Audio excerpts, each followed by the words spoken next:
Isa pa pong in relation po dyan sa PDEA leaks, according to Maharlika, dapat Alam mo, sa totoo lang, itong mga ito, pa-laptop-laptop pa, pero nagpe-Facebook lang naman yan. Pwede naman sila mag-Facebook sa cellphone.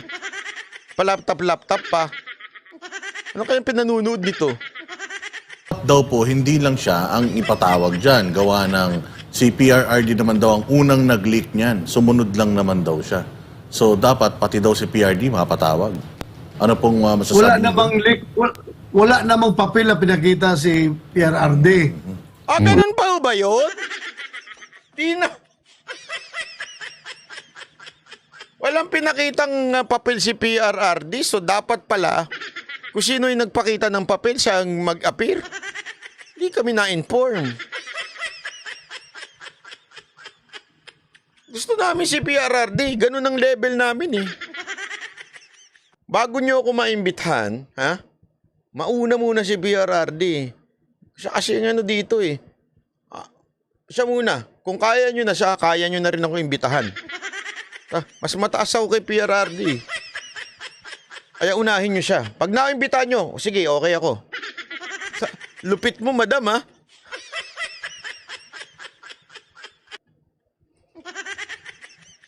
Ibang level. Ikaw na ang kataas-taasan. Siya pinakita. Ang papel na subject ngayon sa ating investigation ay yung Yung iba dyan, may misquote na naman. Si Banat ba yun? Nagmamataas na, oh. Sabi niya, oh, si PRRD daw. Oh.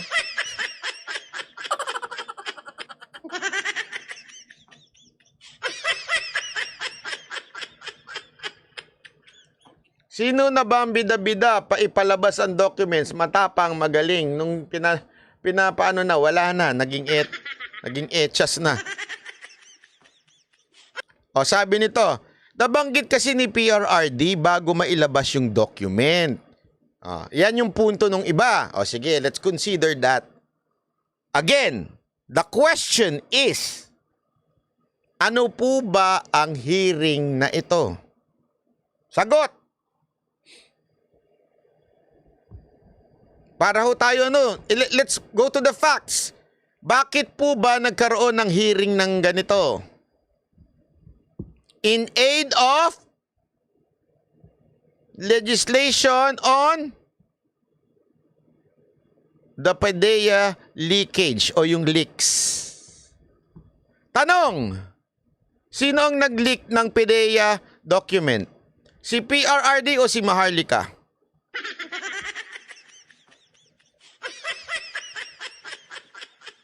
Ang simpleng tagot nito, ha? Pag kayo hindi nyo pa nasagot to, tutok-tukan ko talaga kayo. Sino po?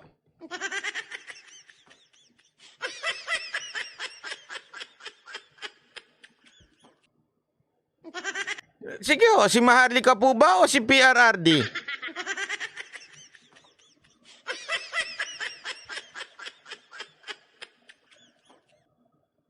Pati tuloy iba nagagalit. Kasi nga po, lumabas yung papel na galing sa PDEA.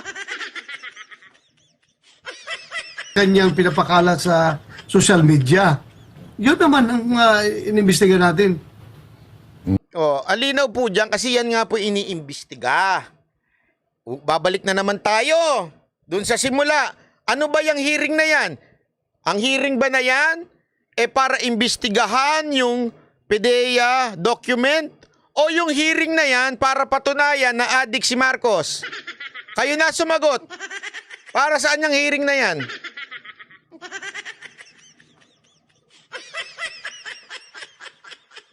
Sagot po tayo para alam natin. Kasi nga po, we are barking on the wrong tree. At the wrong tree. In the wrong tree. Of the wrong tree. Lahat na yan, ha?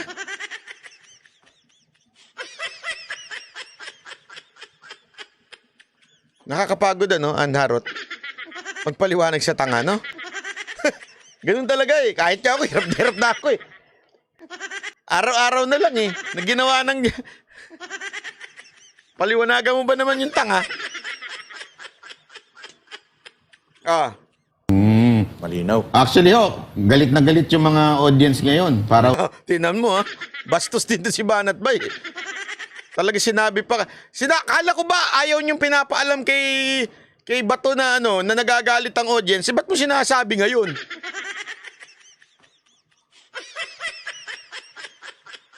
Sa kaalaman ninyo, nagagalit po sila, sinasabi nilang, hindi, dapat idiin si Marcos. Dapat siya ang issue dito, dapat patunayan na addict daw ang presidente. Yun ho ba ang goal ng inyong Senate hearing? O ano ho ba talaga bakit ho kayo nagsi-Senate hearing? Para nga yung ma-address itong issue ng leakage. Siguro sabi ni Bato dito, itong banateros pa ulit-ulit. Pagpasensyahan mo na, Senator Bato. Alam naman namin ang sagot. Kaya lang, gusto namin manggaling sa'yo. Kasi paulit-ulit yung iba eh. Galit na galit sila eh. Gusto nilang kondinahin mo si Marcos. Kaya pinauulit-ulit namin yung tanong na, Senator Bato, tungkol saan ba tong Senate hearing na to? O may magtatanong na naman dyan mamaya, may hihirit na naman dyan. Kasi ganito yan eh. Dapat kasi si Marcos kundinahin. Gusto ko na ipukpok talaga itong mikropono sa inyo kung makikita ko lang kayo.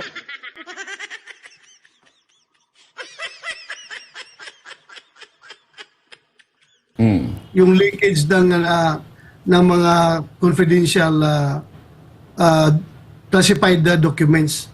Yun ang purpose po natin dito. Grabe ka naman, love ko to. Utak nila naging pulburon na kasa pulburon topic nila.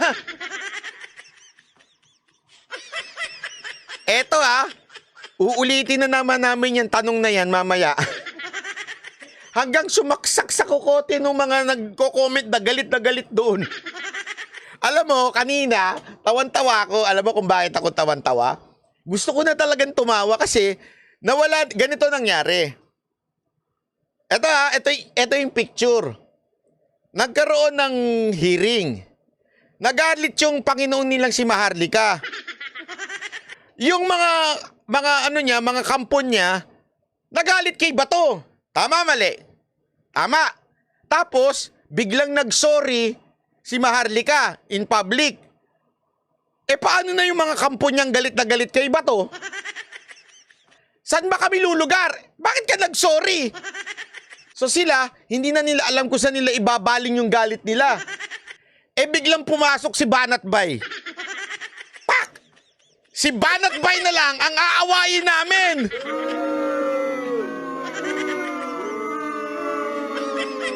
Since nagsorry na si Maharlika, aming Panginoon, kay Bato, si Banat-Bay na lang aawayin namin this time. Kaya kanina, tingnan nyo yung mga comment, wala na dun sa sagot ni Bato. Galit na galit sila sa akin. Nakita niyo kung gaano sila kapanatiko? I'm just proving to them that they're so fanatic. Hindi na sila nakikinig sa sagot ni Bato. Anong ginagawa nila? Basta galit ako kay Banat-Bay. Ikaw, Jay Guevara, gumaya ka na rin. Pati ikaw, Boss Dada, para sa inyo naman malipat. Di ba? Puro sa akin na lang eh.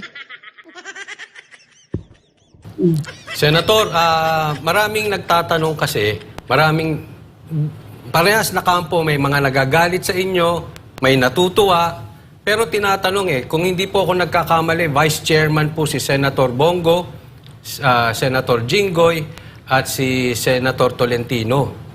Sila po ba sa susunod, sa May 7 ay makaka-attend? At Ikaw naman, Coach Oli, paano masasagot ni Bato yan? Si Bato ba si Bato? Si Bongo? Siya ba si Tolentino? Siya ba? Dapat tinanong mo yan kay Bongo.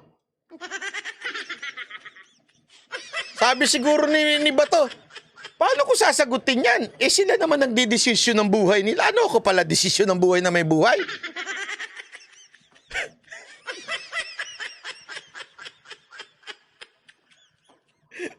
Pati ba na Terence, pinabanatan ko. No? Kasi naman yung tanong mo marami rin po nagsasabi, follow-up question na rin, na posible daw, harangan yung May 7 na yan. Matutuloy po kayo. Buti na lang, binago mo yung tanong mo. Kasi at least may iba nang sasagutin si Bato. Kaya yan, may pag-asa bang hindi matuloy yan? Senator? Magagalit na naman, baka sabihin na naman nung pati yung mga panatigo naman ni Coach Oli, magalit pati sa akin. Oy, Coach Oli, binabanatan ka ng kapatid mo.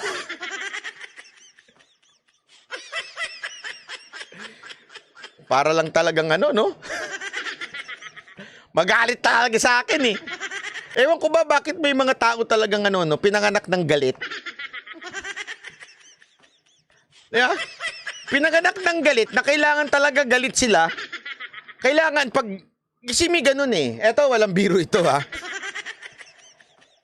May ganun tao. Yung galit siya sa pamilya niya. Tapos, nagka-jowa siya, magagalit din siya sa jowa niya. Kasi nga, hindi niya na mapagalitan yung pamilya niya kasi wala na siya doon. So, ililipat lang niya yung, totoo yan, maniwala ko kayo sa akin. Kaya nga sinasabi ko sa inyo, forgiveness is the solution in life. Bakit naman ganun? Kasi ganito yan. Pag kayo galit sa tatay ninyo o di kaya sa nanay ninyo, hindi nyo pinatawad, pinalagpas nyo lang, iniwan nyo na yan, ibinaon nyo. Akala nyo ba hindi kayo magagalit sa asawa ninyo? Hindi, malilipat lang yung galit nyo. Kasi nga, galit kayo na hindi nyo pinatawad yon. Because hindi nyo binaba yung ego ninyo sa kakagalit sa magulang ninyo na a-apply nyo ngayon sa jowa ninyo. Kaya marami dyan. Eto, makinig kayo This is true. This is true. This is lesson in life. Marami dyan na mga lalaki na nanakit ng jowa. Alam nyo kung bakit? Naka-experience sila ng pananakit galing sa magulang nila. Hindi nila kayang igante. Hindi nila mapatawad yung magulang nila. Galit na galit sila sa tatay nila dahil sinaktan sila nung bata sila. Ano nangyari? Dahil hindi nila pinatawad, itinransfer lang nila sa asawa nila. Maraming ganyan. Kasi nga dahil sa galit. Parang iba dyan. Galit na galit. Ngayon, nabaling na kasi hindi na galit si Marlica kay Bato. Sa akin na sila galit ngayon.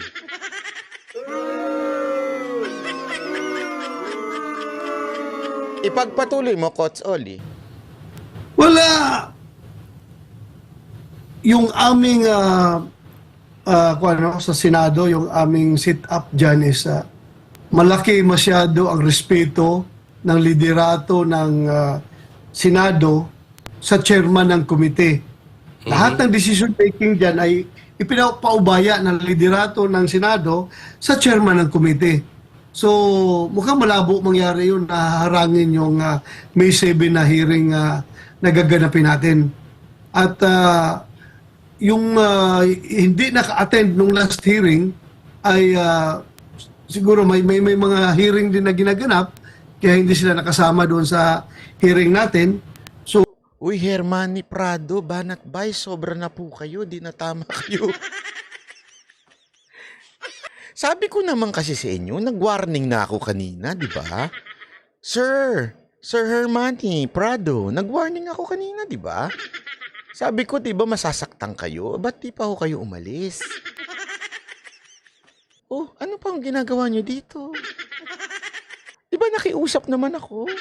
Sabi ko, oy, masasaktan kayo, ha? Kaya, habang maaga pa, alis na kayo. Ay, ba't hindi pa ako kayo umalis? Hawak ko ba yung cellphone nyo?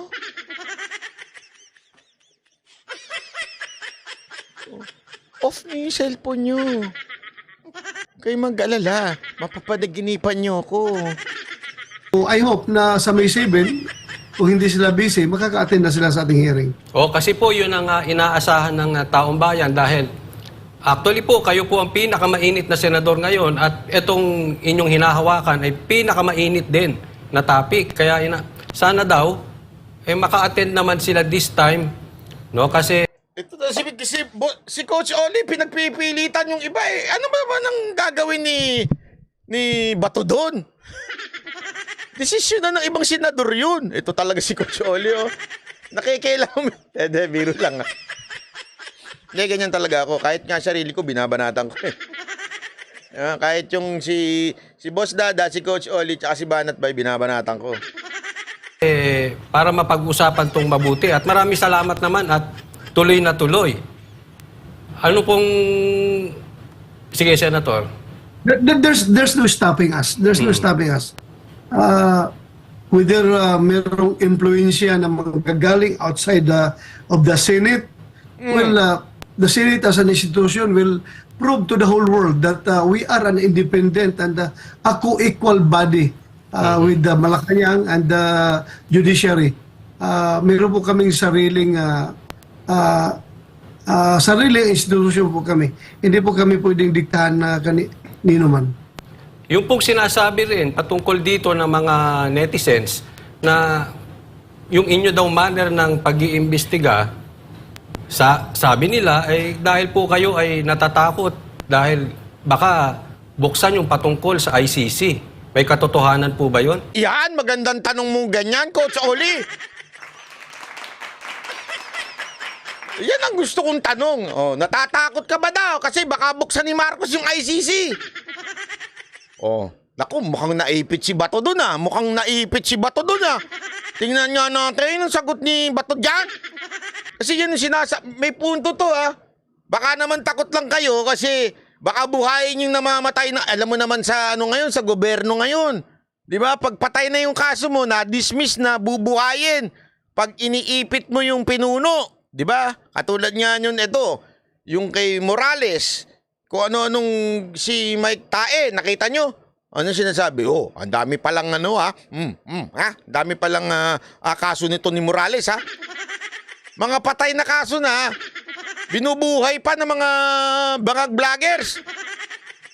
Oh, kaya yan tuloy ang tanong ni Coach Oli, ano? Baka naman takot kayong buhayin yung ICC. Oh, tingnan natin ang sagot ni ano ha? Well, matagal naman yung issue sa ICC, no? At very clear naman na sinabi ni Pangulong Marcos na hindi siya mag-cooperate, hindi siya papayag na makialam ang ICC dito sa atin. So, bakit pa ako matatakot? Sinabi naman ng Pangulo yan. Not only siguro kung magbagong isip ng Pangulo na sabihin niya, pumasok kayo dito, hulihin niyo si Bato, hulihin niyo si former President Duterte, well, that's another story. Pero kahit pa man, mayroong ganong sitwasyon, no? Parang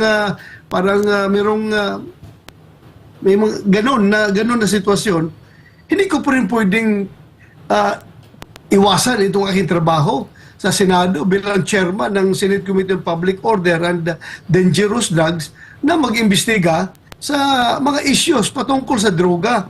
Hindi ko po ito maiiwasan. Pero as I have said, I am doing this as objective as I can. Hindi po ako magpapadikta, hindi ko magpapa-influence kahit sino man. Yan. Konektado po dito yung ating itatanong dyan. Kasi trending ngayon sa social media yung sinasabi nila na si Senator Bato daw ay lumambot na. Oo, unang-una, yung pong itong sa the biggest drug haul, ano po, yung kay yung unang-una nating tinalakay sa Senate inquiry na talagang excited yung mga Pilipino na marinig kung ano yung mga sasabihin ng otoridad tungkol diyan, biglang nag-executive session. Tapos itong PDEA leaks naman, nabitin sila dahil maikli daw ang ni-spend yun na time para talakayin ito. Although, nireschedule naman po natin, pero siguro nasanay po yata sila na pagka kayong nagkakaroon ng inquiry, umaabot talaga yan ng 8 oras, 10 oras. So ano pong masasabi nyo, Senator Bato, doon sa si Senator Bato ay hindi na daw bato, marshmallow na. Yan ang sinasabi nila ngayon.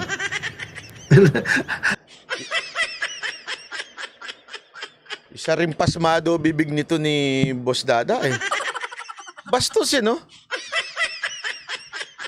Mana-mana talaga itong mga banateros, no? Puro mga bastos ang bibig, no? Tama bang ganyan magtanong sa senador? Noong una, bayaran ka ni Lisa Marcos. Pangalawa, ito naman, marshmallow ka. Hindi kasi pag nakikita ko sila Admar, sila MJ, ng host ng SMNI, may galang sila eh. Hindi naman sila ganyan magtanong eh. Di ba? Hindi ko maintindihan bakit itong mga banateros ito, mga balasubas magtanong. Galing ba kayong mga kanto? Medyo pagkabastos yung tanong nyo, ha? I respect their opinion. O, buti na lang, tinatawanan lang kayo ni Bato. Kung yan ang tingin lang sa atin ngayon, na lumambot na. Oo, mamaya, may off-cam pa akong ikikwento, kaya easy lang kayo. Malapit na. Basta ako, Mga 10 oras na lang. I maintain na kung mayroong dapat imbestigahan, ay imbestigahan po natin. Hindi Ayan, ang ganda na sinabi ni Drogon. Sabi niya, masunurin lang sa mga netizen, Boss Banatbay. Yan, alam nyo kasi, ganito yan ha, ganito, makinig kayo. Yan ang ating pinangako noon, di ba? Dadalhin namin ang netizen sa mainstream. Ito yun. Talaga namang mainstream. Hindi, minsan kasi, yung mga tanong ninyo, mga tanong ng netizen, hindi naman na itatanong ng direkta sa mga politiko eh. Tayo ang magtatanong sa kanila. Direkta. Di ba? O, eto. Yan yung mga tanong nyo. O, mamaya, matindi pa yung sinabi ko dyan kay Senator Bato. O, ha? Nasipa tuloy yung isa dyan. Sinabi naman kasi sa inyo eh. O, may surprise pa tayong sasabihin sa inyo eh. Tapos, ayaw niyong umalis. Umalis na kasi kayo kasi mamaya mas masasaktan kayo. Maniwala ko kayo sa akin, kung ngayon nasasaktan at umiiyak na kayo, baka mamaya humagulgul kayo. Baka mag-ano na kayo. Anong ganun? Umalis. Oh, sorry. Napindot. Tuloy. po tayo nagpapadala sa... Ang hirap kasi, let's be frank about it. Some of these people who are criticizing us, they are all out for blood. Yan! They're asking for blood. Naku po, ang sakit niyan. Ang daming umiyak dyan. Nung sinabi ni Bato yan, you are out for blood. Naku po. Ba't mo naman sinabi yan? Hindi matatanggap yan ng mga Maharlika fanatics.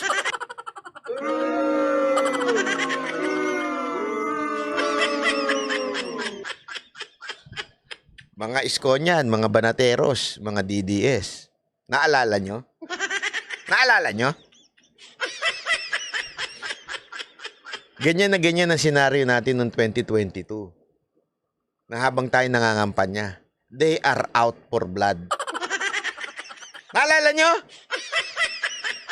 Di ba pag tayo nagpo-post about Isko, kulang na lang saktan nila tayo eh. Di ba? Pag sinasabi natin yung tungkol doon sa mga buwis, tungkol sa weak, aba, kulang na lang talaga manakit sila sa atin. They are out for blood.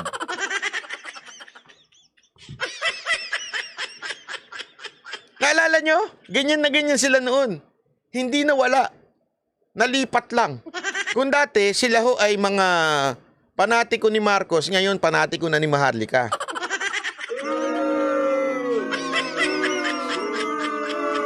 Diba? Nung inaway tayo ng mga kamag-anak natin, nung inaway tayo ng mga mahal natin sa buhay, na kulang na lang talaga tanggalan tayo ng mga baon na galing sa mga kapamilya natin. Di ba? Oh, ganyan tayo nun. Sakta. Talagang gusto nilang manakit. Hindi! Komunista kayo! Si Marcos ang magbabangon! Ganyan na ganyan sila ngayon. Same lang din, pero nalipat lang nga. Kung dati, sila ay tanso ni Marcos, ngayon tanso sila ni Maharlika.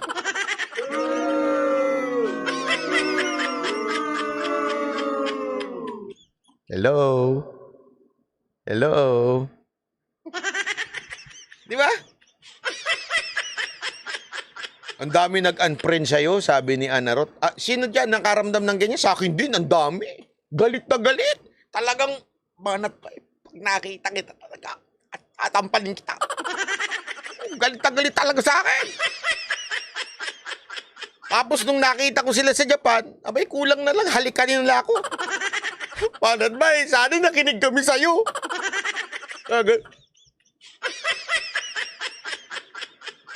Tapos ngayon, galit na naman sila. Bakit? Kasi panatiko na kami ni Maharlika eh. Ikaw naman, banat ba? Inaaway mo pa si Maharlika. Kasi nga po, sa Banat by Channel, pag mali, banatan. Pag tama, palakpakan. Ganun lang simple yun. Gusto nila kaagad na pag-hearing natin, bitayin kaagad natin si Pangulong Marcos. Sabi ko naman sa'yo eh. Oh, bigla may humirit pa nga dyan kanina. Sabi, we are not out for blood.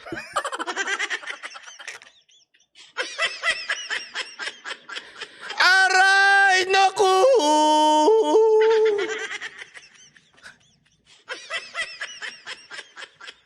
Na Ano ba, bakit ba nadadagdagan ng viewers? Di ba sinabi kong umalis na yung mga panatiko ni Maharlika? Umaga na oh! Umalis na kayo! Masasaktan pa kayo mamaya-maya. Mas matindi pa mamaya yung sasabihin ko. Kaya parang awa, umalis na kayo kaysa naman nasasaktan kayo. Tapos di kayo makatulog, tapos laman ng isip nyo, gusto namin ano yung si Banat Bay, nanggigigil kami kay Banat Bay, nanggigigil kami. Diba? Winarningan ko na kayo eh. Di man yan ang aking inquiry. Ang inquiry ko is PDLX, yung leakage. Hindi man ako korte na makapag-condemn beyond reasonable doubt na Hindi ba ikaw korte? Akala kasi namin korte ka eh. Akala namin. na talagang drug user yung ating Pangulo. Hindi man na ganun ang aking committee. My committee is investigating in aid of legislation. Hindi po to investigation in aid of condemnation or persecution. Senator, kung In the course of my investigation, meron tayong ma-uncover na mga katotohanan dyan na kung ano-ano man, then so be it. Hindi ko po isusuppress yan.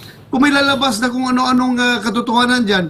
Pero kung sabihin natin na If we discover something along the way sa investigasyon na yan, so be it. Ilalabas natin. Why not? Kaya nga, ang ganda na sinabi niya eh. Yung dokumento, totoo yan. I think totoo yan. Ang ganda na nun, no? Hindi pa tayo nakikinig. But remember, ito yung sinasabi niya ha, na minsan ang hirap tanggapin sa puso natin. Kasi nga, because of emotions and not on facts. That document, it's just an intel saying na merong picture na lumabas, ganito si Marcos, ganito si Maricel Soriano. Imbestigahan nyo yan.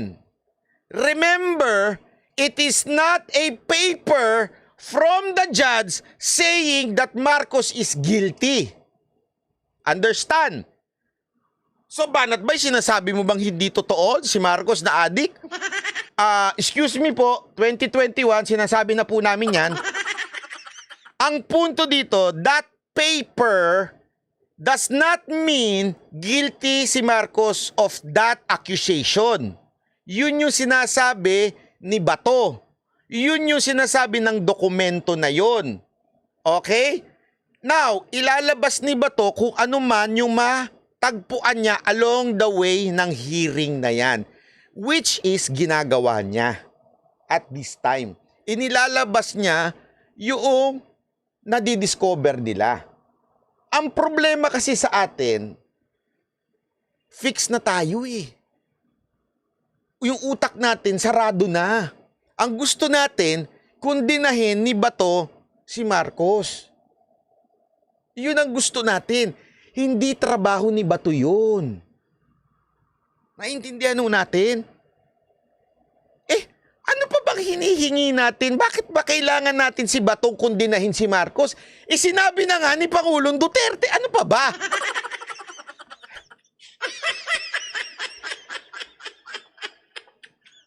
Hindi ko magets eh. Sinabi na ni Pangulong Duterte yan ilang beses from 2021 to 2022 until nitong recent lang. Nagsalita siya, bangagang presidente, bangag hanggang ngayon. Bakit pa natin hinihingi kay Bato na kundinahin niya si Marcos? So mas matimbang pa si Bato kaysa kay Duterte? Sagutin niyo ako. Pakisagot, simpleng tanong. Mas matimbang pa ba yung sasabihin ni Bato kaysa kay Duterte? Hindi kayo makasagot, no?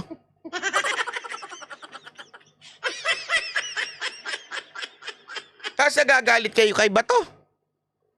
Eh, hindi naman niya trabaho yan.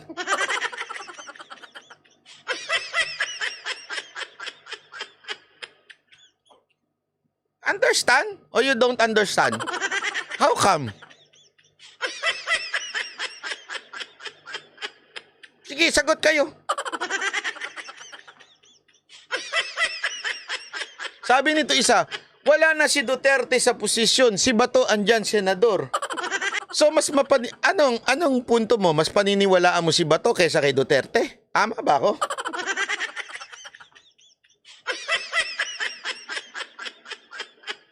So, mas paniniwalaan mo si Bato sa'yo kaysa kay Duterte?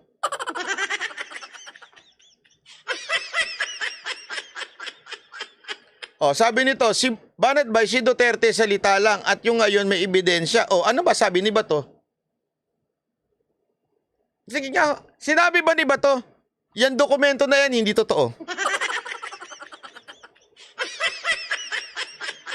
Yung ba sinabi niya? Ano sinabi niya? Totoo yung dokumento o hindi totoo? Sagot kayo.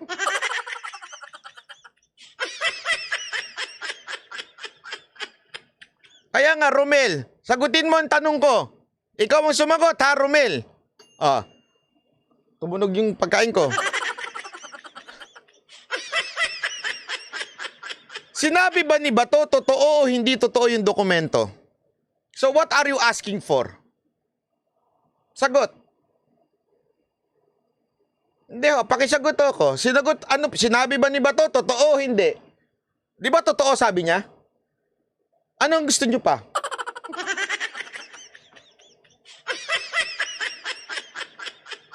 Anong gusto niyo ba sabihin ni Bato? O, totoo pala eh. So, anong gagawin? Hulihin ni Bato. Sino? Si Marcos?